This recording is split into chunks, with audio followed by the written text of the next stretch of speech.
ওকে বাচ্চাদের গলায় গান গাইতে বলো, এইটাই বাচ্চাদের গলায় গাইবে। হ্যাঁ দেখি দেখি দেখি। হ্যাঁ আগে বড়দের গলায় একবার শুনো তো, বাচ্চাদের শুনবো। হ্যাঁ আগে একবার এটা। ও আইরে ছুটে আয়, পুজোর গন্ধ এসেছে। ও আইরে ছুটে আয়, পুজোর গন্ধ এসেছে। ঠ্যাঙ্কুর একুর বাচ্চি বেঁধেছে, গাছে শিউলি ফুটেছে, কালো গোমরা জুটেছে, গাছে শিউলি ফুটেছে, কালো গোমরা জুটেছে, আজ পাল্লা দিয়ে আকাশে মেঘেরা ছুটেছে। ও আইরে ছুটে আয়, পুজোর গন্ধ এসে। ও আইরে ছুটে আয়, পুজোর গন্ধ এসেছে।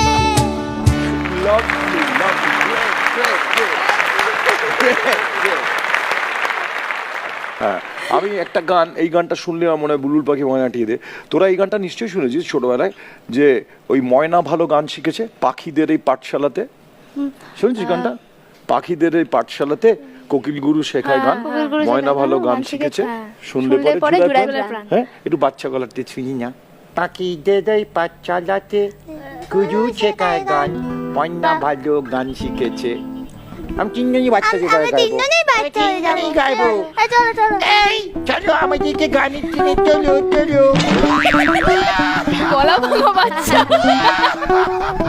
1 2 3 4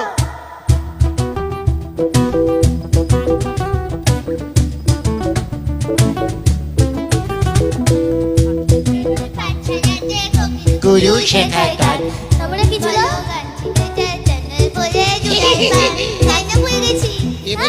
আমি বুঝে গেছি তারপরটা। পাখিদের ওই পাঠশালাতে কোকিল গুরু শেখায় গান, ময়না ভালো গান শিখেছে, শুনলে পরে জুড়ায় প্রাণ। পাখিদের এই পাঠশালাতে কোকিল গুরু শেখায় গান, কাক বুড়ো তা শুনছে বসে, শুনিতে কি জুড়ায় প্রাণ।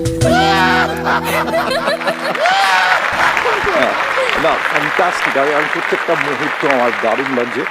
আচ্ছা স্নেহা, আমার একটা প্রশ্ন আছে। না আমি অনেকে দেখেছি মেয়েকে মায়ের সরস্বতী পুজোর দিন মায়ের এ পরে শাড়ি পরে, মায়ের ব্লাউজটাকে কোনো রকম টেকে একটু সেফটিন দিয়ে খুব টুকু করতে করতে এ করতে যাচ্ছে।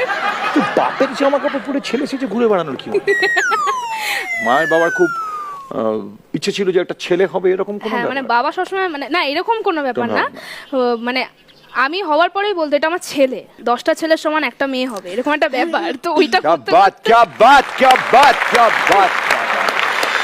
তুই কি 12-13 পিস চিকেন সেট করে উড়িয়ে দিস? 1 কেজি 700 মাংস একদিন খেয়েছিলাম বাড়িতে। আর ও কি করে জানো, আমি যদি মাছ খাই সেটা কাটাগুলোও খায়।